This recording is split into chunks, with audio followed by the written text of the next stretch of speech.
अल्पीति की और परिवार वालों से बातचीत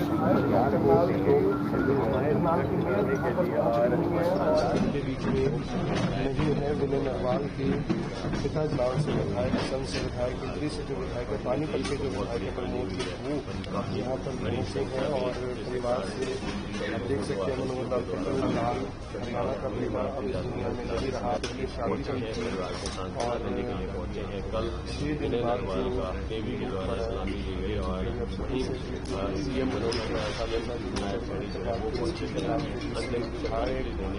तमाम लोग यहाँ पर मौजूद हैं। सुरेंद्र राणा वो भी यहाँ पर मौजूद हैं। लोकसभा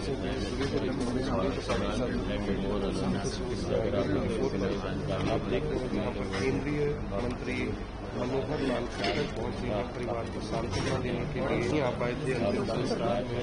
आप देख सकते हैं कि बहन से मिलते हुए, विनय नरवाल की जो बहन है उनसे मिलते हुए दिखाई दे रहे हैं और बहन ने जिसने पूरी क्रियाएं पूरी की अंतिम संस्कार की।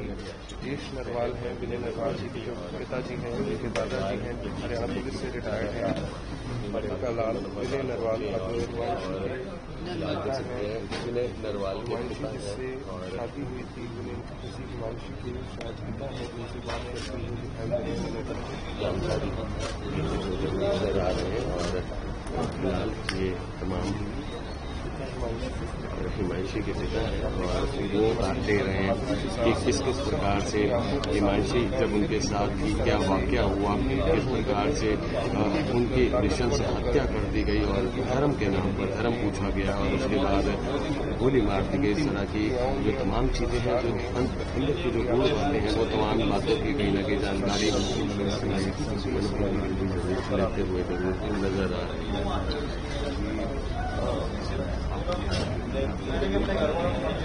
ये फैसले सुन रहे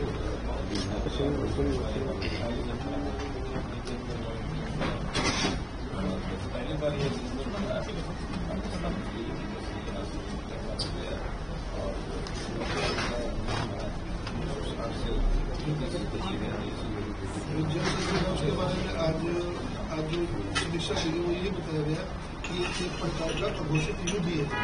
अभी उनको संदेश चला गया था अघोषित युद्ध।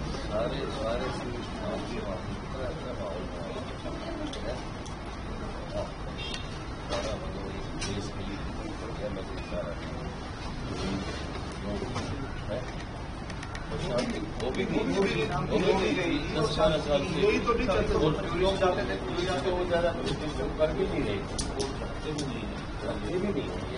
पहली बार हुआ है Pakistan after long time.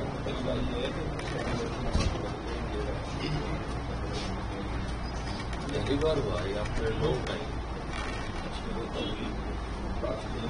Kashmir के लोगों ने पैदल मार्च निकाला है।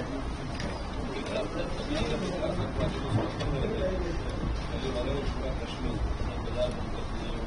आतंकवादी के खिलाफ नारे छोड़े। लोकतंत्र तो डिस्टर्बेंस है, बहुत ज्यादा डिस्टर्बेंस है। जानता हूँ आपके यहाँ कई बार मैं गया हूँ। वाडवा जी मिलते हैं वहाँ।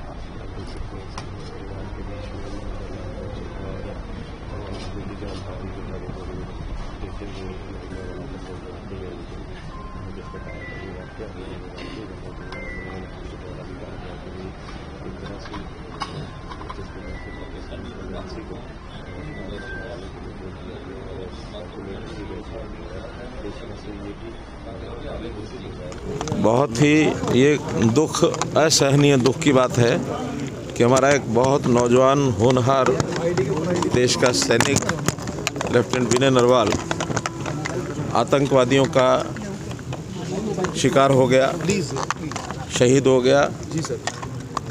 उनके परिवार के लोगों को मिलने का लिए मैं आज आया हूँ। स्वाभाविक है, हम सबको जब इतना कष्ट है, दुख है, मन में पीड़ा है, परिवार के लोगों को होना स्वाभाविक है। परिवार ने बहुत ही एक प्रकार से बड़े अरमान होते हैं कि बेटे को पाल पोस करके और एक अच्छे मुकाम पर उसको पहुंचाया है।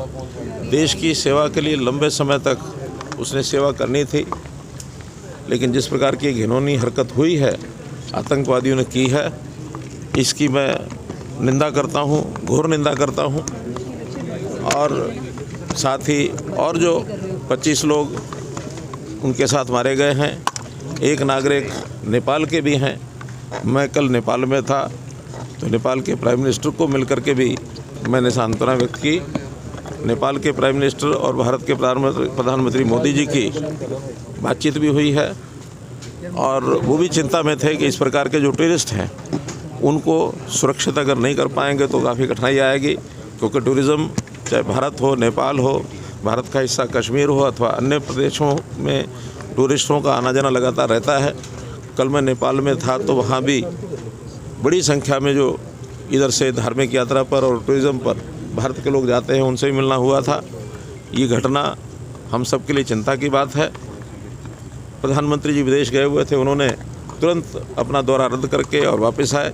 कल दिन भर बैठकें चली, आपसी बातचीत हुई, और कल कैबिनेट की जो सिक्योरिटी कमेटी है, कैबिनेट कमेटी ऑन सिक्योरिटी, उनकी मीटिंग हुई है। और जो पाकिस्तान के ख़िलाफ़ जिस प्रकार के वहाँ कदम उठाए गए हैं हमारे एक्सटर्नल अफेयर मिनिस्ट्री ने, बहुत सख्त कदम हैं, इनको कोई बहुत हल्के से न ले।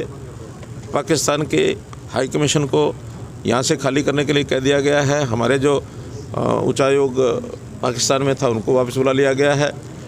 अटारी बॉर्डर उसको बंद कर दिया गया है।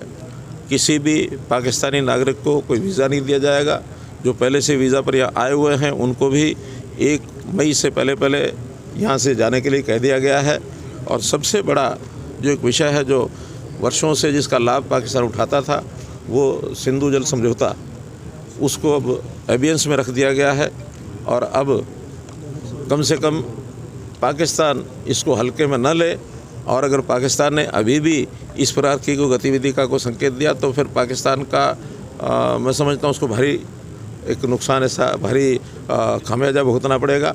आज दुनिया के देश इस मामले में आतंकवाद के खिलाफ हमारे साथ खड़े हैं, और किसी प्रकार की कार्रवाई आतंकवाद को दबाने के लिए, इन घटनाओं का बदला लेने के लिए भारतवर्ष को जो करना होगा ज़रूर करेंगे। प्रधानमंत्री जी, हमारे रक्षा मंत्री, हमारे विदेश मंत्री, सब इस पर बहुत बारीकी से नज़र रखे हुए हैं। और आज all party meeting Rajnath Singh ji की अध्यक्षता में वो भी हो रही है। सभी पार्टीज़ को लोगों ने इस घटना को कंडेम किया है, और मैं समझता हूँ देश एक है, मजबूत है। सारे देश में इसका जो रोष है वो प्रकट हो रहा है। एक विषय और जो नई बात ध्यान में आई है कि अभी तक आतंकवाद के खिलाफ कश्मीर के लोग नहीं दिखाई देते थे, लेकिन पहली बार ये भी है कि कश्मीर के लोग आतंकवाद के खिलाफ आज बोले हैं। यानी कल उनके बाज़ार भी बंद थे। आगे से आतंकवाद को कश्मीर के लोग भी सहन नहीं करेंगे। कश्मीर पुनः शांति के रास्ते पर, जैसे काफ़ी समय से 370 धारा हटने के बाद आया है, उस रास्ते पर ही बढ़ेगा। और ऐसी गतिविधियों को हम हर कीमत पर रोकने का प्रयत्न करेंगे, क्योंकि हरियाणा सरकार की ओर से ये कदम सब होने हैं।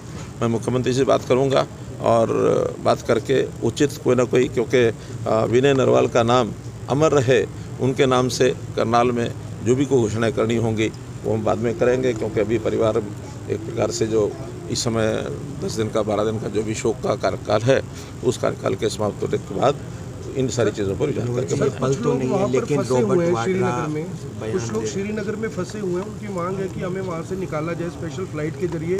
टिकटों के रेट 35-35 हज़ार रुपये हो गए। कल लाइव इंटरव्यू हुआ है श्रीनगर से। कल रात्रि को हमारे जो उड्डयन मंत्री नायडू जी, राममोहन नायडू जी ने मीटिंग ली है सभी अधिकारियों की, और उनको चेता दिया गया है कि इस अवसर का कोई एयरलाइंस लाभ न उठाए।